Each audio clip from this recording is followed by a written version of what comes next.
Chapter 1 First Session. You are listening at FameTV.info. Arrgh, a female's painful scream echoed throughout the room. It tears the air apart in cold blood. It's a common occurrence in this godforsaken place. 3 people in white uniform come rushing in as they try their best to calm her down. 1 female and 1 male hold the pitiful woman in place while the other female prepares the injection. The screaming lady looks lost and drowns in her own cries. It's so heart-wrenching when the memory of her terrible past suddenly runs through every veins in her brain. That single memory left a big scar in her 25 years of life that keeps bleeding once a while. Her life turned into a nightmare in that single accident. The nurse holding a syringe slyly injects the liquid into her blood flow and soon the scream isn't heard anymore. Before losing her consciousness, her eyes look far into the distance with tears keep rolling down her now skinny cheeks. She can't hear a thing from this present as she's slowly falling into her deep sleep. Most of the people here know about her story. Whenever she wallows herself into her distressing state, she blames herself for the loss of her whole family. The fact is, it's just an unfortunate accident.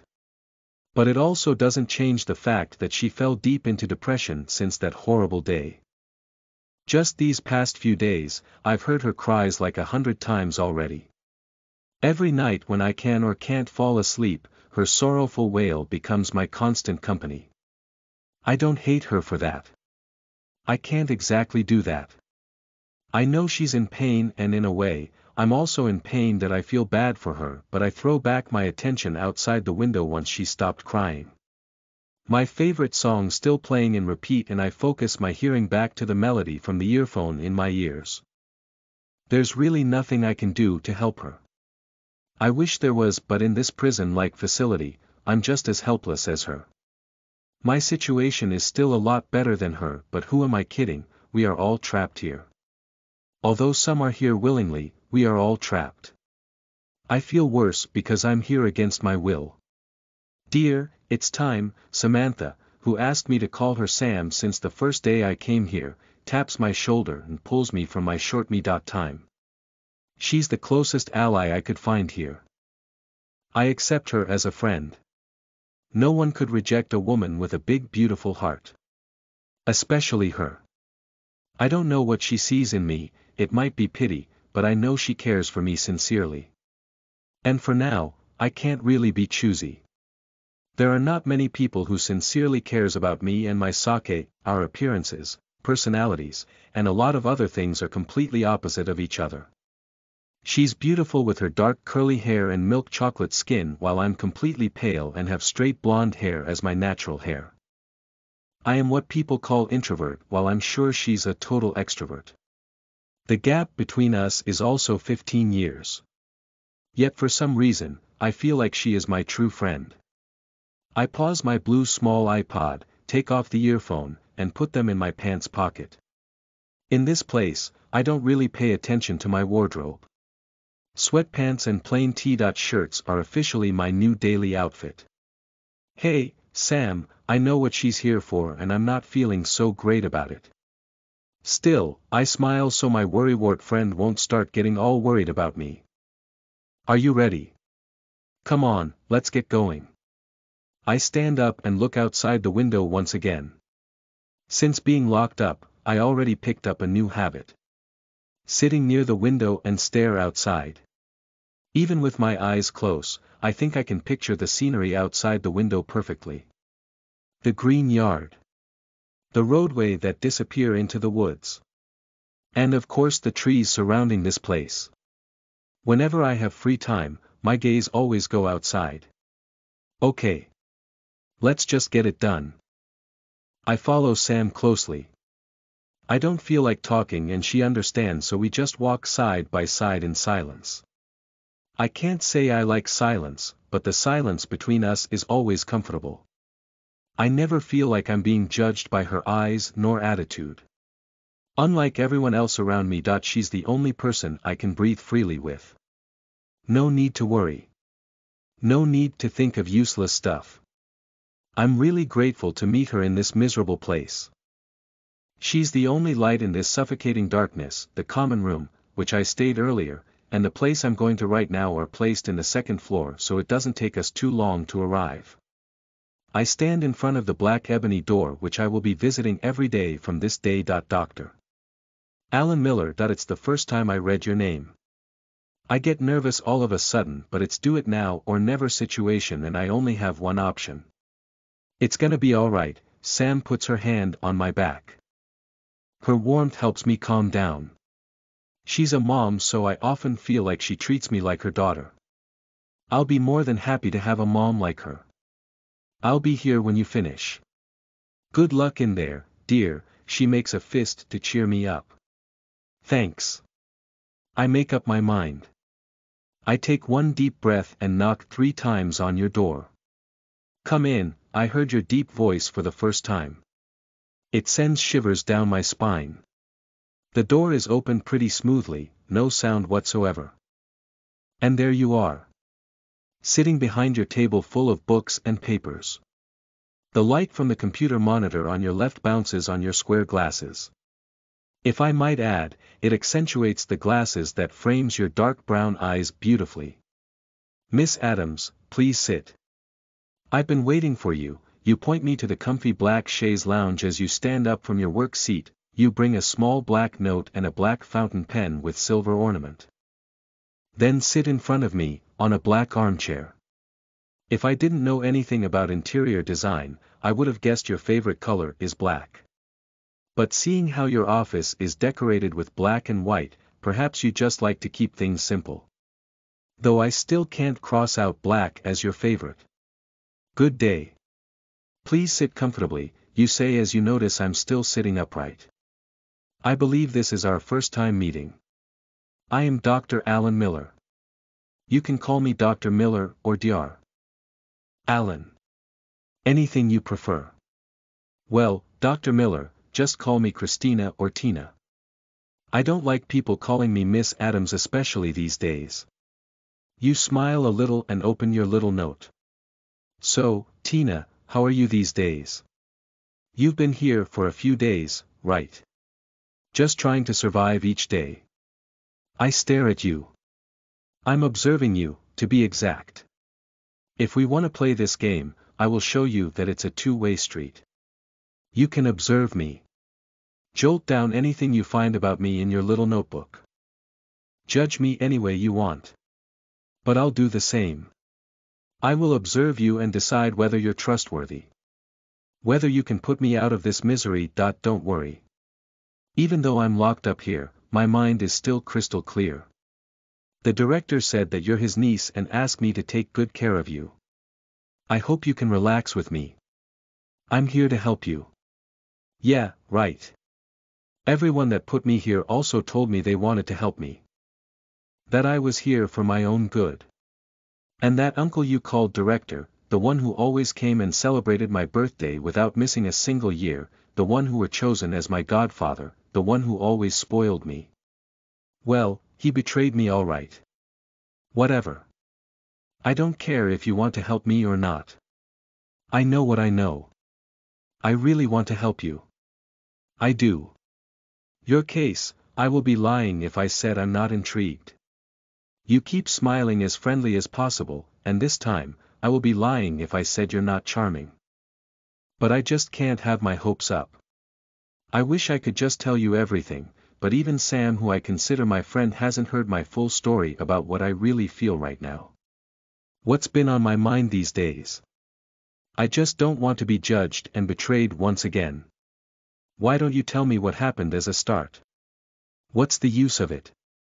You probably heard about it from your director already. I keep observing your unchanging expression and it's really starting to annoy me. If it's your mask, how do you expect me to trust you? Well, your uncle, the director, he's not that happy with prescribing you some drugs. He wants my help and I'm ready to listen with an open mind. I will listen to everything you say and we'll find another solution together. Listen, doctor. There's no another solution because there's nothing wrong with me. I'm 1000% fine. Even after my high-pitched angry voice, you still smile and look me straight in the eye.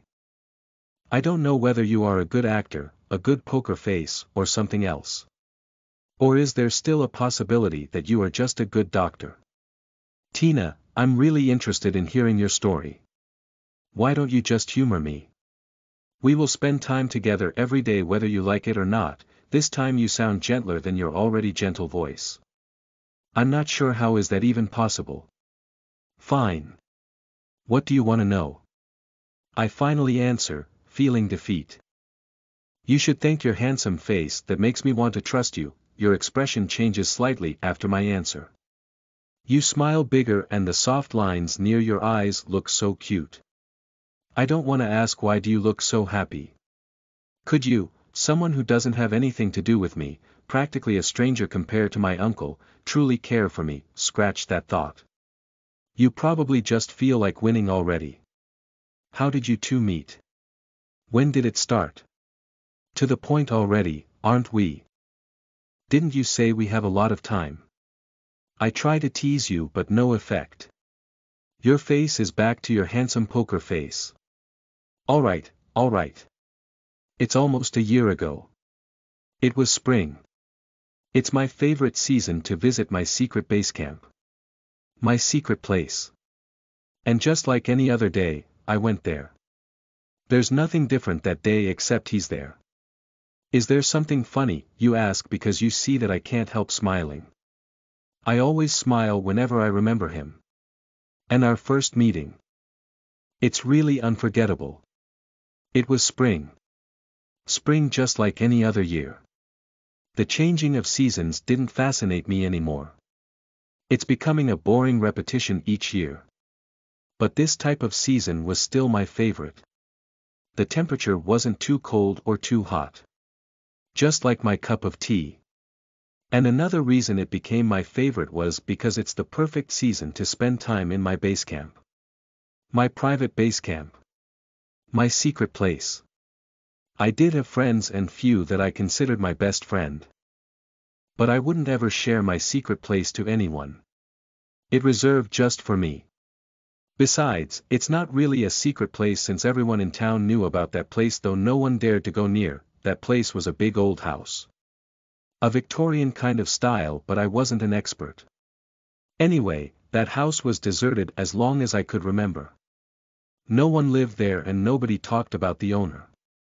It's known best as a haunted house and that's why no one bothered me there. So, just like usual, after school I went there by myself after I made sure no one followed me. My group of friends, especially Sarah, nagged me a lot for not hanging out with them for days. They could blame me all they like. I just wouldn't miss a day during spring to visit that house. That's just my preference and no one could stop me that I would choose my friends and family during 3 other seasons so I really wanted them to leave me alone during spring. It's not that hard. I didn't spend every second of my life for them and likewise, I didn't ask them to. The road to my secret place was mostly hidden. Since no one lived there, there's no pavement road to the city either. I needed to go through the forest for about an hour before I could see the old passage to the house. A lot of work, I knew that. But I just loved it and there's just no reason in love. The scenery was also breathtaking. It's really my sanctuary. A little taste of heaven on earth for me personally, since I couldn't exactly run freely in the forest, I always ran fast through the passage. That day as well. I ran so fast I felt like flying with a lot of wind hitting my body. Then I went inside the almost wreckage house without door. I walked softly so I wouldn't ruin the worn-out wooden floor. I went directly to my best spot in that house, the balcony in 2nd floor. I found an old swinging chair in the house years ago and put it on the balcony. The best spot to enjoy the scenery of the forest and the city. The house was located on a higher ground so I could almost see the whole city from my best spot. I loved watching sunset and the foggy scenery in the morning there. It's just spectacular. Once I arrived, I immediately took out my phone and captured a picture of the day. It's practically my routine there. But that day, before I sat down on my comfy swinging chair, I heard a noise from inside the house. I was pretty sure it was a voice of a guy though I couldn't catch what he's saying. My curiosity took over. I braced myself to face the source of the disturbing noise. I was 80% sure it's a human's voice. The 20%. It's either I misheard animals or nature's sound, or ghosts. I just couldn't shake off the last possibility since I was walking around inside a haunted house that I took a step forward and stopped. I focused all of senses on hearing. It suddenly got quiet. I thought for a second that I probably misheard it all, but I just wanted to check. For a second there I thought Sarah might followed me. There's just no limit for that petite girl. She always did what she wanted to do. It's kind of a selfish act of her, but she never meant harm. Still no sound. I pushed myself to continue moving. I hated imagining the worst, so it's better to make sure what it was. I swore I could felt the chill ran down my veins. Yet my feet seemed like they had a life of their own. They kept moving one step at a time. I found myself walking in a pretty long corridor. There was 4 rooms in that corridor. It's indeed a really big house. After I checked 2 rooms that used to be a bedroom and found nothing, I continued my journey. Still no sound, but I just didn't want to stop in the middle. To erase my fear in that unnatural silence, I tried to shout. Is anyone there? Sarah. Silence. Sarah. Don't joke around. I shouted louder. It's you, isn't it? There's still no answer, that I continued my search. I gulped and looked around the 3rd room but found nothing. Right then, when I planned to leave the room and turned around, a figure stood tall in front of me. Hey! I screamed my lungs out as I took a few steps backward in defense. Please stop screaming. If anyone should scream, it should be me. That was the most sarcastic and coldest tone I'd ever heard, so I instinctively closed my mouth and glared at the standing. Corrected that. The most handsome guy I'd ever seen. He had his long bangs down and looked innocently beautiful effortlessly. I didn't know the possibility of finding 2 superlative happening in a day, or better, less than a minute. But I just did that. I wasn't sure which one got my tongue, but it's likely the latter happening. It's like his striking blue eyes could see right through me, straight through my core. His eyes were so clear, so moist, so dreamy. I couldn't take my eyes away. What are you doing in my house? How did you get in? I couldn't believe that sarcastic tone could turn into an angel's voice in my ear. It's not just because he looked so hot and handsome in his white getup. I wasn't blinded by appearance. But minus the sarcastic tone, I realized how sexy his voice sounded. I'm still waiting for explanation, or should I just call the authority, he said, not changing his tone. If only he had better personality, just a tiny bit friendliness, he probably would already swept me off my feet. But there he was, so annoying as hell. I just had enough with his superiority demeanor. I refused to be looked down, especially by a stranger in my heaven. The last time I checked, no one lives here. And with this house condition, it doesn't take a genius burglar to come in. Do you really need to ask? I tried my most sarcastic tone, but it's really not my forte. I failed miserably as I just sounded like a strangled pig with high pitch. What are you talking about? This has been my home for at least 3 years. Really now? Who are you trying to cheat? I've been playing here for at least 5 years and I never saw you before. You've trespassed before. He sounded angry for the first time. I knew anyone would be angry when some stranger trespassed repeatedly. But I didn't like being accused of something I didn't do. Yes. Every single day. So, unless you can prove this is your home, I won't stop coming. Proof. This is literally my home. How dare you? Yeah. And I suppose I'm dumb enough to believe someone could really live here. In this ruins. I rolled my eyes since I just had enough with the handsome psycho that he could stay as long as he didn't bother me. I didn't care. I didn't want to waste my precious time arguing with a psycho that I shoved him aside and walked past him before he grabbed my wrist forcefully and pulled me back. I stumbled right into his embrace. I found my free hand laying on top of his broad chest and our bodies were against each other. A sudden current raced through my whole body. Something I never felt before. He stood still like a dead statue. He's not breathing and I could feel his heart beat faster on my hand.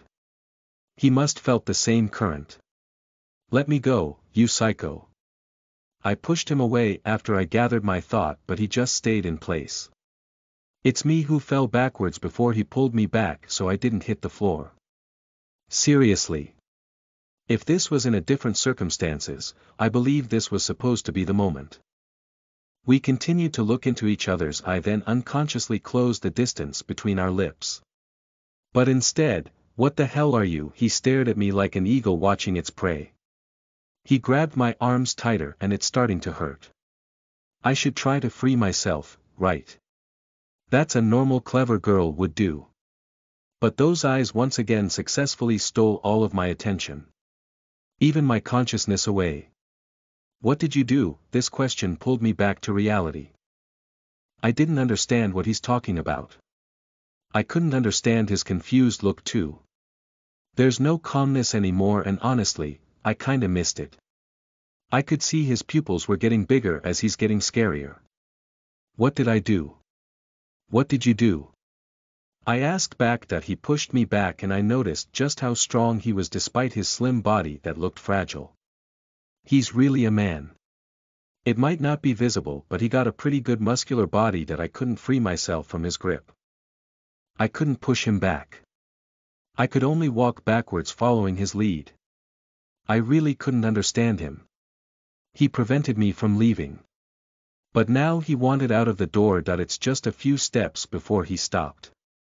How do you do this? He's trying to get his point across, but I really didn't understand what he's talking about. For God's sake. What do I do? He hesitated before he said, you just stuck into the wall. Then I was the one who got the confused look. In fact, both of us did. What gibberish is that? There's no wall here. I looked around me to make sure that he finally let me go and walked away. A little bit further from me. He covered half of his face with his hand and observed me carefully. Then he messed his light brown hair in frustration. He actually made that shaggy hair look more perfect. What exactly do you see in this room? He finally spoke.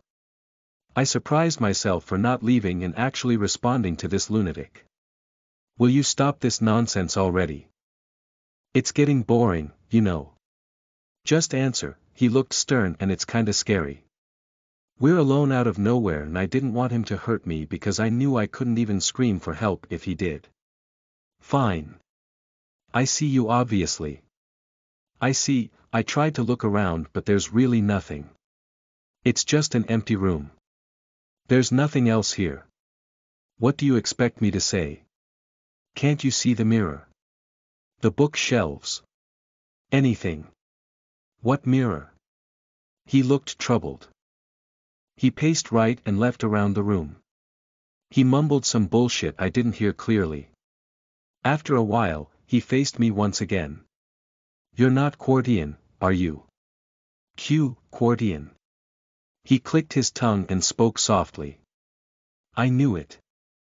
I knew there's something wrong. Care to share? I crossed my arms in front of my chest. Well, you are not here. I mean, you are here, but you're not really here with me. This is not where you are. I am not at the place you are thinking. Stop. What are you spouting? I got impatient with his gibberish. I am Cordian. I am from Planet Court. I mean, I am in Planet Court. But you're not, are you? I rolled my eyes. He's really a lunatic and I needed to leave soon. Whatever. I'm leaving. I walked as fast as I could. I didn't want to spend any more time with that lunatic. At first I thought he's playing me. But perhaps he's just a lunatic and that's a big sign for me to go. He's not chasing me and I couldn't hear him either. I decided to go home because it's definitely not safe to be around him. I was just about to go downstairs when he's there, standing in front of me. That startled me so much I lost all strengths in my knees. What the? What are you? I almost peed myself seeing him floating in the air. Just hear me out, he sighed deeply, knowing it's going to be a long explanation. As I said before, we may see each other like this, but my body is still in my planet while your body is still in your planet. Wherever it is. Get this, he made sure I followed, so I weakly nodded. How? I mumbled to myself. You just don't listen, do you? I'm talking to myself here. I confronted him with my confusion turned anger. He seemed surprised and shut his mouth immediately. He had it coming with all of his attitude from before, so I didn't feel guilty. So, first of all, how should I call you? Your name? Tatum. All right. You can call me Tina. And, Tatum, you're saying your planet is called Quart? Yes, he said, smiling. I was just glad I could see his smile that I forgave all of his bad attitude earlier.